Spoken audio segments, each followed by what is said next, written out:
So going off of the discussion about hype, one of the big things with hype too is when an exclusive game is announced, and you want to actually talk about Dude, exclusives, right, Dom? Hype 2 is my most anticipated game, to be honest. Did I say hype too? You said going Oh, off of okay. Hype 2. I Oh, got okay, you. I'm I so got you. hyped for I Hype got 2, you. man. Yeah, I got That's you good. as well. Hype as well. Um, yeah, Dom. So what's Well, your all right. topic?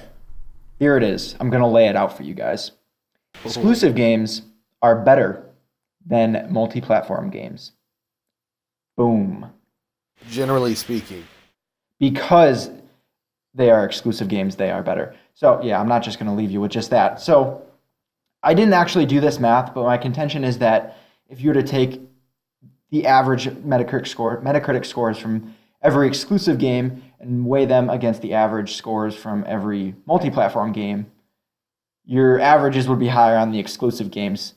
And not that's just based off the anecdotal evidence I've had of seeing exclusive games consistently, not mostly consistently, being much more polished and quite frankly just better from a design and technical standpoint than multi-platform games, which makes perfect sense given the developers have dedicated time to just a single platform. They don't have to worry about porting it to Yeah. other platforms. Now, that doesn't mean that a multi-platform game can't be better than an exclusive game, of course. Some developers can do more with less time and vice versa, whatever. But that's one less thing, one kind of substantial less thing that they have to worry about when making the game, and they can focus on just one box and making it play amazing on that box.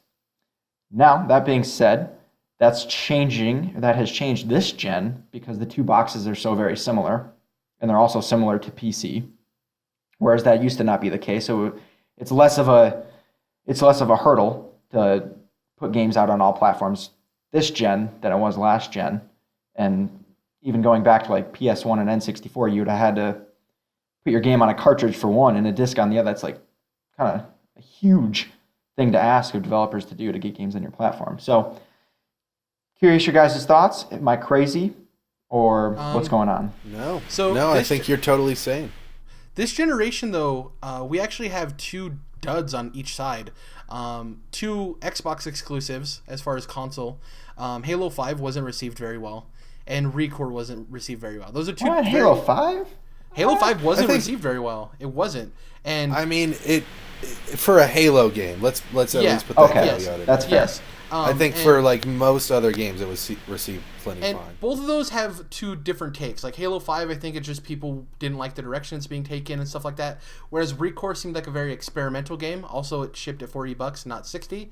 PlayStation had the Order 1886, which I think falls more in the experimental range of they're seeing how they can make this a game, and people felt that there wasn't a whole lot of content there. It looked really pretty, and that wasn't really a good hit.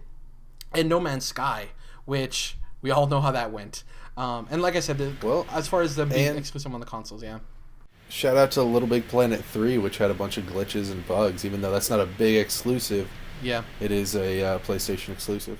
And I think also, going to that argument, I think exclusives have a higher chance of being higher rated as an average because there are so many more multi-platform games than there are exclusives. But I think kind of talking about exclusives as well is like, I do appreciate them from the aspect of like, it makes me know why I own the console I do, and I'm fine with the exclusives I have. Yeah, it sucks that I'm missing out on, Last of Us or Uncharted or Alienation and Dead Nation and all these awesome games. But in a sense, I'm like, well, I have games that people on PlayStation can't play, and I think they'd probably feel the same way, I think exclusives are good for the brands. I don't think they're super good for the industry, and I don't think they're really good at all for gamers.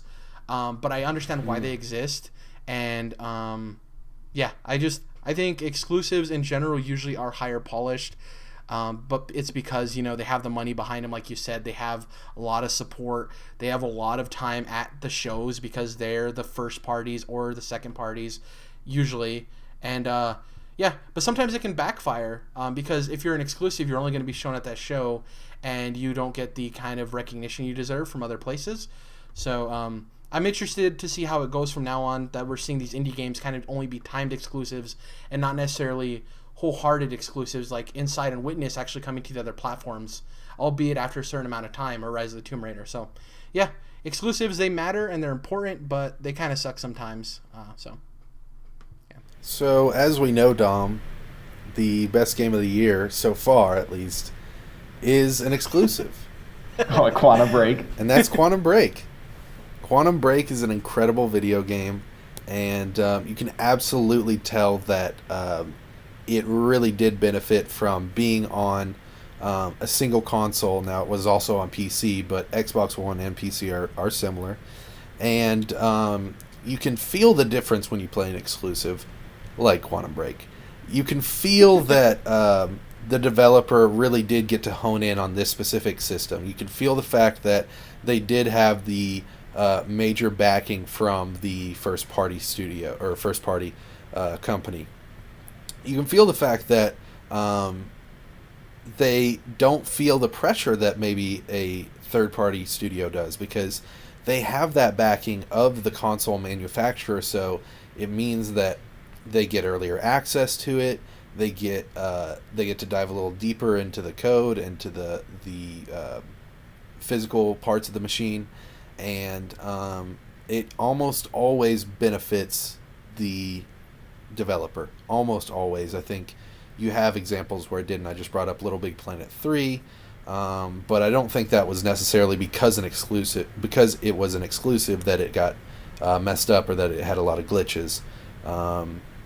So yeah, I think overall, I'm sure, if you did a little list on Metacritic and took 10 exclusive games from this generation and 10 third-party games, you'd definitely see a higher Metacritic score, because there's a lot of stuff that they don't have to worry about that third parties do. And like you said, putting it on 3 systems, PC, Xbox, and PS4, it's like, that's a lot more work than just doing, let's say, PS4. If you were... let's say, I don't know, Sony's best first-party studio, Sucker Punch, making Infamous Second Son. Who knows? All I'm saying is it's a lot easier for the developer, and I think it takes a big weight off of their shoulders, which is always a good thing. Developers always need weight off of their shoulders when they're making video games. So maybe a few too many pot shots in that little diatribe, but there you go. The thing, too, that we didn't discuss, and I think this is the worst part about exclusivity, I'm fine with the game being exclusive, because when I hear that game, I'm like, okay, Spider-Man, cool game. I'm excited to see people play that. I know I won't get to play it because it's a PS4 exclusive. The issue I have is exclusive DLC. That stuff really irritates me, because the game isn't exclusive. So, and I understand why it exists. They probably get money for it to be specifically on that platform. But that's way dirtier to me than console. Just a game being a console exclusive, and I don't like that. So exclusive games actually have tremendous benefits to the developer and to the gamer. But you're right, exclusive DLC is only a financial decision and nothing else. Yep, exactly. So I want to do a little what if scenario here, guys. What if all games were exclusive? Like every game was tied to one single console or console and PC. Don't you think that would be quite interesting? I mean, it would kind of suck because, you'd basically, like, if we were sussing it out for ourselves, then it'd be like, all right, well, one console gets Mafia 3, and one console gets Rise of the Tomb Raider, and one console gets Battlefield, one console gets Titanfall. But, like we've just said in this conversation, it would benefit the developer and, in turn, the gamer, because those games would be more nurtured in that ecosystem. But thered be so much fewer games, though. I think the market wouldn't really accept it.